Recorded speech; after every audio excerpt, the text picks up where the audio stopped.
Alright, well welcome back to the Luxor review. Today I'm reviewing this 2005 Lexus ES 330. 300,000 miles on the clock, and it's still, you'd think it would have 150,000. It's that nice. This is the driving segment. I'm going to go over it, and let's go ahead and embark on this journey. The car is quiet, smooth, still rides good. The acceleration is not fast, but it is very smooth. This is by no means a fast car. My Genesis is definitely faster. This is kind of a slower, more comfortable ride. Seats are very comfortable, firm, and very supportive. They're a little softer than the Genesis. Both are comfortable cars. This just happens to have a slight edge over it. And this has a different motive than the Genesis. The Genesis's motive is sportiness. This is comfort. This has really good visibility, better visibility than my Genesis, better visibility than my Lincoln because my Lincoln is so big. This has really good visibility. It's very comfortable. The armrests are on good positions. This is a really nice padded center console. It's got nice, slick leather, the type of leather that I like. It's got a lot of wood over the steering wheel, but we'll go over that in the interior. So it does have navigation for a car of this age, which was a pretty big luxury at the time. There is some road, not an LS when it comes to stuff like that, but it's still quiet. Definitely does not interfere with the sound of the radio. Doesn't have that much body roll. It's very composed around the corners. Over bumps, it does very well. This is a really nice, smooth riding car. Definitely softer riding than the Genesis. Not as floaty as a Lexus LS or my Lincoln, but it has a pretty good ride. You're connected to the road in a vague luxury car way. Like, you feel the bumps, you feel the corners, you can feel the road through the seat and a little bit through the floor, but it's very non-intrusive. Brakes are very good. They're grippy. They stop you quickly in case of a red light that turns immediately, or someone in front of you stops on the interstate or whatever you need. It's pretty good brakes. And there's not a whole lot of nosedive. It's a really nice, good car. They really knew what they're doing when they did the suspension for this car. The steering, there is a little bit of on-center deadness, but that is good for a car like this. There's like a half an inch in either direction. It's not huge, but it's a little bit. It's not like as direct as the Genesis, but there's a little bit of, you can see I'm moving the steering wheel quite a bit and it's not doing a whole lot, but that's good for a car like this. It's great for when you're on the highway driving and and every little move doesn't affect where the car goes. It's very easy to drive in a straight line. One person, when they did a review of this car, they named their video, "The Lexus ES is a car for someone who does not like to drive." And although I like to drive, I know what he's saying. He's saying that it's a good car for somebody who doesn't like quick, spirited driving, or someone who doesn't really enjoy driving. I like driving. I've never driven a sports car, so I don't know what it feels like. I do enjoy driving a luxury car. There's something about it that just is so relaxing and calming. It's just an amazing piece of machinery. Over these expansion joints, you don't really feel them. You do hear them, of course, but you don't really feel them. This car does have good bolstering to hold you in place too, which I do believe can be adjusted. No, I don't think they can. It's the lumbar that can. Seats are very adjustable. Headrests are really comfortable. So I think that just about does it for this driving segment. Overall, I think this is a very comfortable car, a very easy to drive, and a really enjoyable experience. All right, let's go over the interior real fast. Really nice finished leather. It's a slick type of leather. Definitely does not grip you in your seat. That is what the adjustments are for, to keep you in your seat. Lots of nice wood. It's got not very much chrome here and there. It's got a little bit of chrome on the adjusters for the vents and a little bit of chrome on the steering wheel, but that's just about it. It's It's got nice wood in the center here. It's got, everything's finished nicely. There's no cracking. I believe the wood on the steering wheel is real, but the rest of the wood, I believe, is fake. The wood on the steering wheel, they got it from the Yamaha Piano Company, which is a good, that's very Japanese to do, is to outsource your manufacturing to something like someone who knows what they're doing, like Yamaha. It's got 2 levels of storage. One of the top one is for like your billfold, your phone, and stuff you grab all the time. The bottom one is for, it's mainly for your CD changer. It's got this, it looks like a floppy disk holder. I don't know how you get these things out of here. How does this work? Anyway, there we go. It's got a little storage down here, this little thing here that holds stuff. It's got, looks like a charger down there. It's loading all the CDs in. It's got nice cup holders here that fold out. Still working. It's got an ashtray that folds out nice. It's got an ashtray on this side too, so it's got 2 ashtrays in the front, or some coin holder thing that's felt. Glove box is pretty good size. It does have navigation. Of course, it's old and outdated, won't have you the right stuff, but it's good for when you're navigating a city or just getting around. You can see where the roads go. It does come in handy. See which direction you're pointed. This does open completely for more CDs, a disc and a map. So this thing right here could take 6 or 7 or 8 CDs. The gauge cluster is very nice. It's that typical Lexus gauge cluster from this era that disappears when the car is turned off. Volume and radio controls over here, as well as the talking feature, which is really impressive for a car of this age to have a talking feature. Turn on the radio. System is showing parking icons. So this is certainly a older system that doesn't, I don't know what the commands are. FM radio. FM radio. And there we go. Let me try something else. Open the map. Dual map mode. Oh, what is this for? Dual map mode. I never heard of that. Oh, one's more closer and one's more zoomed in. So I guess you get a close view of where you are and a further away. That's interesting. Never heard of that before. It has a digital clock here, like Lexus of the time. There's no analog. Turn the volume down. Speakers are really good. Let me turn those back on. Not the Mark Levinson, but they're really good. Clear. Not a whole lot of bass. Very clear.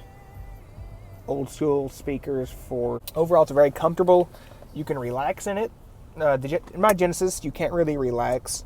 It's more something you sit in and you drive. It's more of a driver car. This is something you can relax in. You can slouch. You can get all comfortable. It's got the air-conditioned seats on, or your heated seats. That is kind of a nice feature to have. Especially in a car that's old. I mean, older Lexuses are great used car values. Even better than a Genesis. Because Lexuses come with so many features. You get heated and cooled seats for $2,000. The only other value that gives you something like that, that's going to be pretty reliable, would probably be an older Cadillac, since they do have the air-conditioned seats, the navigation. They are pretty nice, very comfortable cars. But these right here are probably going to be more reliable and better built than a Cadillac, but it would probably be the second best value if you wanted the most luxury for your money, would be an older Cadillac. But of course, this Lexus, it's got you can see it in the back there. As it comes up and down, you have that feature. This is a really nice, very well optioned out example. I've saw other examples that don't have navigation and all that stuff, but this is really nice. Very impressive for a car of this age and the price you pay for it. It's got a sunglasses holder, this sunroof that does work. These nice grab handles on all 4 corners. Very nice, comfortable car. It's got a nice, comfortable, roomy back seat. Plenty of leg room. It's just very well finished. Satisfying. It's a very satisfying car. Certainly more satisfying than my Genesis is a very nice car. It's a really nice car. But this car is 5 years older, $4,000 cheaper, probably better built. This is not very crunchy at all in the interior. It's very well built. It runs very smooth, very comfortable. Everything's padded. It does have that Lexus weird stuff right here. Weird stuff. It's satisfying, this Lexus is. My car's nice, the Genesis is nice, and the Lexus is nice, but this just has that satisfying part to it. I don't know how it gets it. It's just more comfortable, more wood. Although I did say in the last one that some car companies do abuse the wood and how much they put. This does a very tasteful job of it, and I do prefer a little extra wood. My Genesis is just not enough to satisfy my craving, if you want to. It's got dual temperatures for your passenger and for the driver. There is no rear climate control like my Genesis has. For 5 years older and $4,000 cheaper than my Genesis, you get the same features and then some. All 4 windows are automatic. Just a little bit more comfort than the Genesis. You have a lot more features than a used Lincoln. Air conditioned and heated seats. My Genesis only has heated seats, and the only option you could get for a Genesis for cooled seats was just for the driver. So that's kind of weird to see a BMW 5 Series competitor with just one cooled seat. That's kind of odd. The car is very satisfying. Probably one of the most pleasing cars. It just pleases the luxury buyer's senses, if you know what I'm saying. It's got storage everywhere. You can definitely store a lot in here. It's got really quiet flashers. 4-way flashers are really quiet. The blinkers are really quiet. Those ticking noises, you can hardly hear them. I don't know how they're expecting grandma to hear the blinkers were on. Over the bumps, really smooth, like butter. It accelerates so nicely and smoothly. The interior, it's got really nice leather. The cooled seats feel nice. Very pleasing, satisfying car you don't get with a lot of other cars. A lot of other cars try to be sporty, BMW and Audi and all those, but this is just very pleasing and comfortable and really nice. Sorry I rambled on there, kind of all over the place, but it's just a really nice car. I would definitely buy this car. Do not worry about the mileage as long as it's in running condition. This thing runs smoothly. The only car I'd recommend you buy with this many miles, I would not recommend you purchase a Toyota or a Honda. I would recommend you buy this. It's just, for the same price as a Camry, or even maybe a little bit more, you get a much nicer car. Even if you get the base model without all the wood on the steering wheel and the heated hot and cold seats, you get a very nice car. Right now I'm going 65. The speed limit is 55, and I did not even notice it. It's just that smooth of a ride that you don't even know you're going that fast. It felt like I was going 55 or 60. It's just a really nice riding car. It's the only thing I have to say about Lexus is I was blown away when I rode in my boss's Lexus LS. I used to work for him until the coronavirus.